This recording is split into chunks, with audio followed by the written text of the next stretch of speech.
Hi everyone. So today I'm going to be walking you through my thinking when I'm filling out this chart to find the different parts of an exemplary long composition. So we start off with the thesis statement, and I'm going to use an actual student essay to show you this. So let's go over to the lesson. Thesis statement is the first thing we're looking for. So here's the essay that the student wrote. The prompt is, often in works in literature, one character makes an important sacrifice for another character. From a work of literature you have read in or out of school, select a character who makes an important sacrifice for another character.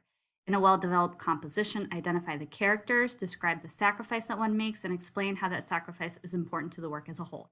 Now, I know that the thesis takes place in the introductory paragraph, so it should be in that first paragraph, the intro, and it should address the prompt directly. So it should answer this question. It should identify the characters, describe the sacrifice the characters make, and explain how that sacrifice is important to the work as a whole. And I know that often in a good introduction, that sentence usually comes towards the end. So let's take a look at our introductory paragraph here. All right, we're going to read this out loud together. In our society today, the act of prioritizing the needs or well-being of others over our own is almost a rarity. Subconsciously, we all make decisions based on how the outcome will affect our own lives, which is not necessarily a bad mindset to have. Offsetting this idea of caring the most about ourselves, however, in both the real world and the literary world, are the people who do put others before them, whether for an occupation out of general goodness of their hearts or a mix of both. Hester Prynne and Nathaniel Hawthorne's novel The Scarlet Letter is a prime example of this selflessness, as she sacrifices her dignity and position in society for several other characters, including but not limited to her daughter Pearl. The actions in Hester's past isolate her from everyone else in her society. However, Hester's spirits are not dampened by constant ridicule from people around her, despite how unjust her situations. And if she is affected, she does not show this to her daughter. Ultimately, Hester Prynne's sacrifice is about much more than her feelings and proves that in order to be fully content with oneself, one must also be concerned with the welfare of others.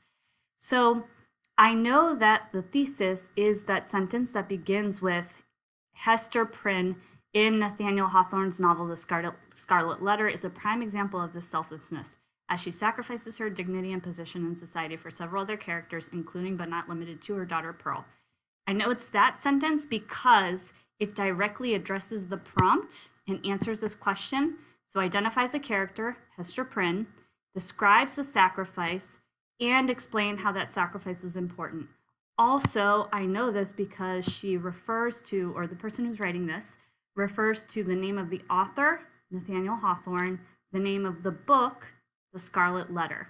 So usually in a strong thesis, you mention both of those things. So what I'm going to do now is I am going to snip the part of the, oops, I'm going to start that again. The part of the paragraph that has that sentence, it's here. I got a little bit before it and a little bit after it, but I'm going to make a copy of that and I'm going to put it in my chart. So I have a chart here below. Here we go. The thesis statement.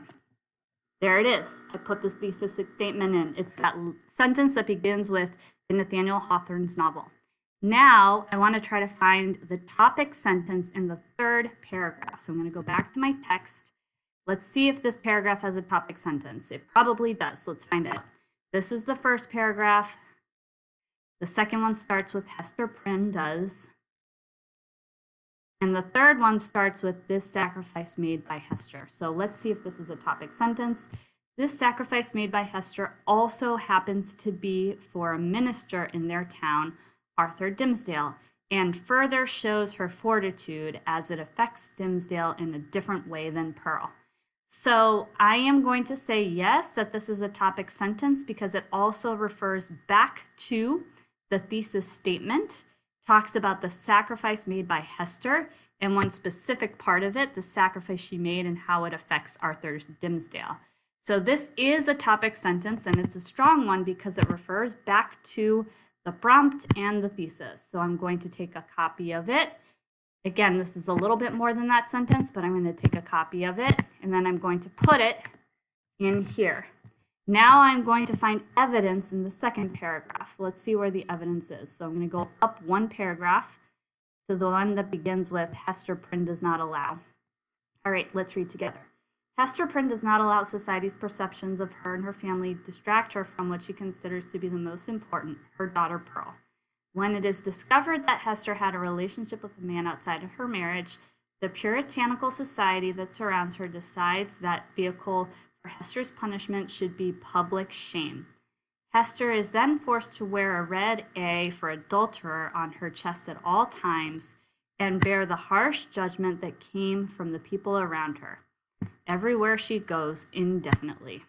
As Hester's daughter and the product of a sinful action, Pearl is also dehumanized. Some people in their town even saying that she is a devil or witch or some supernatural being. The red letter that Hester wears is more than just a piece of fabric, and it is the only thing that sets her and Pearl apart from everyone else. Due to their circumstances, Hester must be a role model for Pearl, who happens to be wise beyond her years and cannot show Pearl of how society's opinions affect her. Hester cares deeply about Pearl and is willing to endure society's punishments to be someone Pearl can look up to, sacrificing some parts of her dignity along the way. However, Hester is not upset by this as she is concerned more with Pearl's happiness. So that last part there is an analysis of the piece of evidence.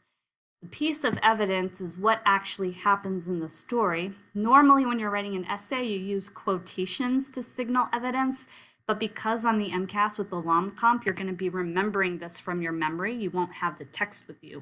That's why you don't see quotations.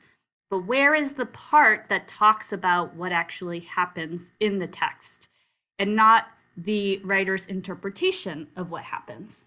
So the part that talks about what actually happens is when it is discovered that Hester had a relationship, the puritanical society decides the vehicle for her punishment should be public shame.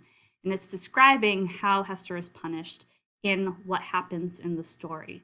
So this is the piece here that is the evidence from the text, because I don't yet know what the writer thinks about Hester having to wear an A, but I know that in the story, Hester has to wear an A. So I'm going to, again, take this piece of evidence to put it in my chart. And I'm getting a little bit before the sentence. There we go. And I'm going to copy that and put it in my chart for the evidence. Again, the evidence is exactly what happens in the story, not what the writer, the person writing the essay, thinks about it. And now I'm going to go look for the analysis. Now we started talking about this a little bit. So how is this person writing the essay explaining it to the reader? So she says, the red letter that Hester wears is more than just a piece of fabric. That's the only thing that sets her and Pearl apart from everyone else. And Hester must be a role model for Pearl. And this talks about what the writer of the essay is interpreting about this evidence that Hester has to wear an A on her chest. And it's talking about how Hester must be a role model and how she cares deeply about Pearl and how Hester's not upset that she has to do this because she cares about Pearl. So this is not, the writer of the essay is not saying that the author tells us this. Instead, this is how the writer of the essay is interpreting that Hester is being selfless by the way that she carries herself and takes care of her daughter while she has to take this punishment of wearing the A. So I'm going to, again, copy that part of the essay. And it starts with the red letter that Hester wears is more than just a piece of fabric. This is where we're getting the interpretation of the person writing the essay. So this is their analysis, and I'm putting it in here. And there you go. That's how you should be filling out this chart, and that's how you should be finding each piece, the thesis, topic, sentence, evidence, and analysis. And every paragraph should have a topic, sentence, evidence, and analysis, and the thesis should only be in the introduction. Now, this is for a strong essay response. For the one that's weak, you might not find every single part that should be included. And that's part of the reason why that essay was graded with a lower grade. Let's see how you do with this with your partner.